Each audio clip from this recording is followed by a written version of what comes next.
Whoa, hey guys, what is going on? Welcome back to the Good Hombres Report. I am your host, Alpha Liberal, and we are going to keep continuing with our tech news for the day. So, the main course, the main star of the show yesterday at the Samsung Unpacked event was, of course, the Samsung Galaxy S lines, which is a continuation of Samsung's flagship phones for the year, which gets announced pretty much around this time. Usually gets announced in February and releases between March and April. And so, wow, the S20. Why is it not S11, if you're wondering? Well, it is the naming scheme, which has been chosen for this year, is a symbolic acknowledgement that this is not just another iteration of the phone, that this is such a huge leap in technology that Samsung had to name it something else. They had to double the number. That's how powerful this phone is. They had to double the number of the iteration. And so, yeah, looking at the specs of these phones, to be honest with you guys, yeah, I guess Samsung could justify the naming scheme. I mean, it is overboard to say that it's double from last generation, but it is a very, very significant jump when it comes to technology. And the prices, of course, reflects that. So the most highest end version is the Galaxy S20 Ultra, which will start at $1399. The lowest end version of their highest end phone, the base model, starts at $1,399, which is just absolutely insane. So who knows what the highest end version is going to cost. And that phone has basically all the loaded specs. If you want the top of the line phone in the world, that's going to be it. And then below that is the S20 Plus, which is $1,200. And even below that, the lowest tier is the S20, which is $1,000. Essentially what's happening is that at this point, the flagship phones from both the biggest manufacturers of cell phones in the world, Samsung and Apple, is going to be $1,000. I mean, $999. That to me is $1,000. I'm sorry. And you factor in taxes, it's $1,000. And I remember a year ago or 2 years ago rather, when phones started to kind of hover in that $1,000 plus range when Apple released the Apple iPhone 10, and people were wondering, that's way too much. Why how can a phone be that expensive? And you're always going to have people that ask that question. Whenever technology is progressing, you'll always have people that'll say, the DVD to Blu-ray. People say, I can't tell the difference between a DVD and a Blu-ray. And then when we went to 4K, people would say, I can't tell the difference between 4K and Blu-ray. And so you're always going to have people that say that they can't tell the difference. And the thing with these phones is that is the price justified? That Apple and Samsung and LG and all these other manufacturers are asking for these phones? And I would say yes. Yes, it is. If you think about where the cell phone market is headed, where the smartphone market is headed, right? It's headed towards convergence. I remember when I was a teenager, this was something that even Microsoft talked about. When the first Xbox first released, Microsoft was talking about one item in your living room that could do everything, that could do it all. That was your computer, that was your video game system, that was your cable box, that was your home media theater player. And that's essentially what has become of our video game consoles of today. They do everything. And you just have this one, they called it a set-top box at the time. That was the name of it, a set-top box that can do everything. And phones are essentially becoming the same thing. Cell phones completely destroyed the entire market of physical media. When we used to have to buy cassette tapes. And then after that, you used to have to buy CD players. And after CD players, you used to have to buy MP3 players. And Steve Jobs, he completely changed the game by bringing out the iPod first and then eventually the iPhone, because that was a melding of technology put into one. And I think that is what people want. People want instant gratification. People want to be able to accomplish things with just one device. And this is what these phones are basically doing at this point in time. If you purchase any of these phones, I mean, I don't have statistics, but anecdotally in my life, if I were to guess, if one of my coworkers, for example, who are not techies, their desktop at home, if they purchase a brand new phone within the last 2 years, their phone is most likely, from a processing power standpoint, more powerful than whatever laptop or desktop they have. And the leap in technology in the cell phone industry has just been completely amazing, because it gets rid of your DSLR. It is the DSLR market. SLR market is completely has been heading on a downward spiral for the last 3 or 4 years because of smartphones. And it got rid, again, of physical media. It got rid of television. If you think about all the different companies such as HBO, such as CBS, Hulu, all these different companies, all these cable companies, they ended up having to restructure how they delivered media because people got rid of their cable. They called it cutting the cord, right? You're cutting the cord because of something like Netflix, which you end up just watching on your phone. Why watch it on your TV when you could take the media with you wherever you go? If you've got something to do, you can multitask. You can watch your favorite show while you're eating. You can watch your favorite show while you're walking to work, while you're commuting. It's not just relegated anymore to home environment. Everything now is becoming mobile.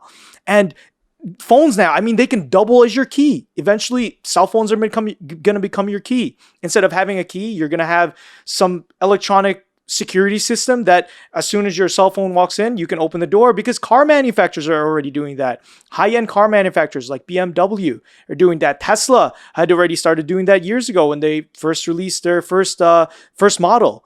And so the cell phone itself, it's a misnomer to call it a cell phone, because it's really not. It's everything now. It's people's newspaper. It's your way to communicate. It's your way to watch media. It's everything that you need it to be. And so the prices that these phone companies are charging, I think eventually all these technologies that are in these high-end phones, over the years, it's going to eventually all trickle down to the lower end phones, to the point where we're probably not even going to have wallets. Why do we need wallets? Who has wallets anymore? Everybody uses Zelle and Venmo and Cash App. So there's no need to carry cash. If you're going out with your friends, it's just, oh, hey, what's your Zelle? If you're buying things together, what's your Venmo? Or if you're paying for something. And that's just the way the market forces have been headed. And I think if the companies like Samsung, like Apple, I think they're recognizing that. And this idea that people have that like, oh, these phones are way too expensive. They are way too expensive because these phones are most likely, if you're somebody that says that this is way too expensive, most likely you're not that market. Because right now, if you buy a phone that's $400, $500, like let's say a OnePlus phone, you're going to be fine. You'll be fine. The average person, I think one statistic that I read was that the average individual in the United States keeps their cell phone for 2.5 years, a little over 2.5 years, and then they buy a new phone. And because of just the way the technology is, it's a point of diminishing returns, right? Eventually, we're going to get to a point where you might not have to upgrade your phone for another 5 to 6 years. And that's going to speak to the market, what's going to happen in the market, how companies are going to react, because they're going to have to adapt. And I think it's a good thing. Because what ends up happening is that companies now have to make more compelling features for you to not hold on to your phone for 5 years, 6 years. And I think the compelling features are going to be those extra additional quality of life improvements that you're going to get, that you won't need a key anymore, that you won't need a wallet anymore, because phones are so secure that you essentially have your bank in your pocket. And this is just where technology is headed. And who knows, with the way biometrics is happening, who knows? Maybe in the future, the phones will basically be your passport. Why would you need anything else? Your phone has everything, has all your biometrics, and maybe governments, that's all they require is just your cell phone. It already has as an IMEI, which is the worldwide identifiable number of every single phone from every single phone manufacturer. And so I totally see where these devices are headed. And even a few years ago, the technology that we see in our phones, this technology didn't just pop out of the blue. This is technology that has been in R&D probably for 5, 8, 10 years before companies can take advantage of it to the point where it can actually be mass produced and given to the public. One cool feature that I really like that I saw a few years ago was Razer. Razer came out with a concept that they called a Razer Phone PC. And it was so cool. What it was that Razer, they make phones, believe it or not. Obviously not as popular as the main manufacturers. But what they did was that they took their phone and they had a laptop, and all the laptop was that it was just a screen, and the screen, there was a connection where basically your phone became the mouse.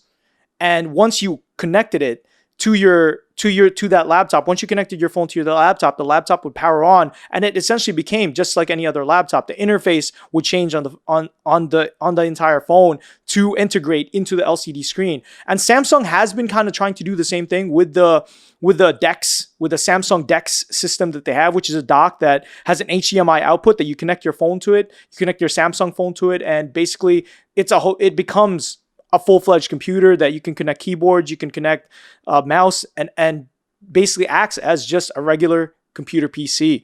And again, that's just one example that I want to show you guys of where the technology is headed.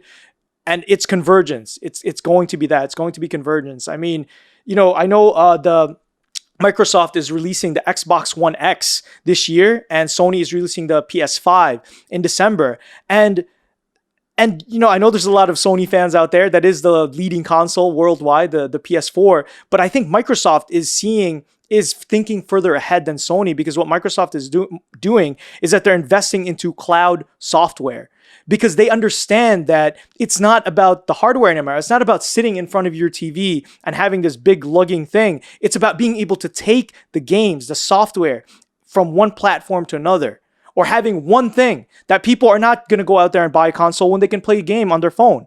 So why spread your market thin by relegating people to one place to have one specific hardware when you can sell your software to everybody? The way you look at it, the best analogy I can put it is like this, right? Why only be able to sell to people in your store? If you make more of your money from selling your products, why only sell at your store? Sell it to everybody. Microsoft already has games for the Nintendo Switch. I know I'm getting completely off topic, but I think it is kind of on topic, because again, this is just a merger of all the technologies that we have around our lives, and it's going to put everything together. And I think for phone manufacturers, I think that is going to be where it's headed. And I mean, this S20 Ultra, it's got, just to get back to the specs, get back on topic, I guess you could say it has a 64 megapixel zoom lens, which can zoom in times 100. Now, granted, it's pixel binning, so it's not an optical zoom. That's not possible given the size of these lenses. But the technology is so impressive. The software to get all these things done is so impressive, and it's 6.9 inches. I mean, 4 years ago, an iPad mini was 7.9 inches, and now we have phones that are 6.9 inches. And they got rid of that bezel, and that's why they can get it down to this size. And so I'm happy with where technology is headed. I think these phones are just, I'm thirsty for it. I always have the latest and the greatest. I always sell my old phone and then use that money to purchase the newest model of that phone. I am an Android fanboy. I haven't used an Apple iPhone for God knows how long. I thought about switching last year. I was this close simply because Apple did supersede Samsung when it came to photography. And photography and videography are two things that I'm always interested in. I always want the best quality, the highest quality. But I stayed with my Samsung Galaxy S10 phone, and I skipped the Note 10. And I think this year I'm gonna jump back into it, get the S20 Ultra, and hopefully once I get it, I'll maybe do a video review after a week, 2 weeks of using it. But I'm excited for it. I think it's gonna be interesting to see how far the leap in technology actually is. I mean, I don't want to rattle off specs, but the thing I'm actually looking forward to the most is the 120 hertz refresh screen. And so our refresh screen is normally at 60 hertz, and people say the 120 hertz screen, which is actually on the iPad Pro. The iPad Pro has a 120 hertz screen, I believe. And even just testing it whenever I go to Best Buy, I always go to the iPad Pro real quick just to check out that 120 hertz screen, which is so buttery smooth. And so that's one of the few things I'm looking forward to. But there are catches to all this technology. The technology has not, I guess you could say the hardware has not caught up yet. And so that will drain battery life drastically. And from what I understand, you actually have to lower the resolution. But I don't know. I think depending how buttery it actually is, and if I can actually tell the difference, which I'm sure I will be able to because I'm a techie, I'll probably end up going down to lower resolution to get that 120 hertz refresh screen. And so, yeah, just exciting times if you're a huge techie. Every year, always looking forward to it. But I think, the doubling of the name is a total exaggeration. But the philosophy behind it, which is, hey, you know what? This is a new Samsung. This is a new time for Samsung to bump up their technology, to get ahead of the game, to get ahead of the competition. And so that's why we're renaming it. We're not going with the traditional, naming system and skipping 10 generations. And yeah, it's completely justified. And so I'm excited. Hopefully you'll get it next month. I think the actual release date is going to be March 6th is where it was pegged, and pre-orders start sometime either this week or next week. I don't quite remember. But definitely exciting times if you are a tech junkie. Anyway, guys, that is the Good Hombres report for the tech news for the day. I will catch you guys later. Peace out.